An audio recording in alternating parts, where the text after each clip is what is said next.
खुलुमबाय आंनि आंगो लोगो नोंथांमोनखौ गिबि सेन्टारावनो आंनि बे विल्सन बड' मटिभेशनेल स्ट'री चेनेलाव आं विल्सन हाज'वारिया नोंथांमोनखौ बरायग्रोबाय।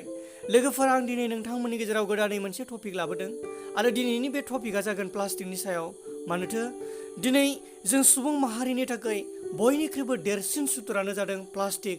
मानोना बे प्लास्टिकखौ जाय प्लास्टिकखौ दिनै नोंथां आरो आं बाहायबाय थादों, बे प्लास्टिकआ दिनै जोंनि बुहुमाव सुबुं माहारिखौ ओरैबायदि गिदिर खैफोदाव खोख्लैनो थांगासिनो दङ। दिनै साइन्टिस्टफ्रा बुंदों 2050 मायथाइसिम बे प्लास्टिकआ जोंनि समायना बुहुमखौ नस्थ' आरो दंस' खालामजोबगोन। मानोथो बे प्लास्टिकआ 400 इयार्सनिख्रुइबो बांसिन थाब्लाब्लाबो बे प्लास्टिकआ मालाबाबो सेवनानै थाङा।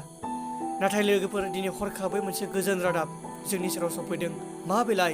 नंगौ, मानोथो दिनै प्लास्टिक जाग्रा एम्फौ ओंखारबाय।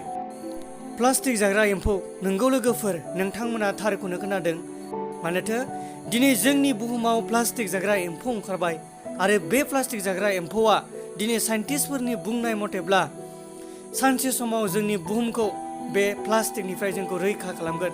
नाथाय नोंथाङा मिथिगौ ने, बे प्लास्टिक जाग्रा एम्फौआ जुदि 100टा प्लास्टिक जाग्रा एम्फौ थायो, अब्ला बियो सानसेयाव बेसेबां प्लास्टिक जानो हायो नोंथाङा मिथिगौ ने? आरो बै प्लास्टिक जाग्रा एम्फौआ अबाव थायो? बे प्लास्टिक जाग्रा एम्फौआ माबायदि आरो बे प्लास्टिक जाग्रा एम्फौआ माब्रैहाय जायो?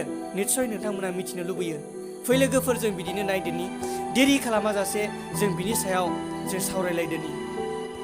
लोगोफोर, दिनैनि समाव जोङो जिखि मार्केटावनो थाङा मानो, जोङो जिखि बुस्थु बायहैया मानो, जोंनि आखायाव फिसा गिदिर जोङो प्लास्टिक लागोन खि लागोन। आरो नोंथाङा जिखि लाबोआ मानो, बेयाव नोंथाङा प्लास्टिक लागोन खि लागोन।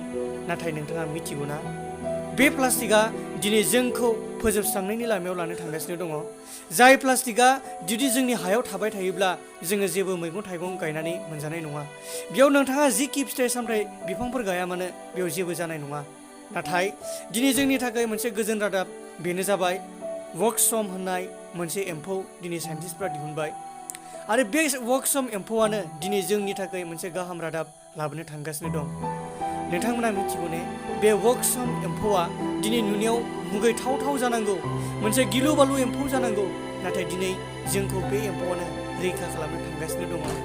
आरो बे एम्फौआ 1 मिनिटाव, नोंथांमोना मिथिगौ ने, 1 मिनिटाव 100टा वर्कसम एम्फौआ 90 मिलिग्राम बियो प्लास्टिकखौ जानो हायो।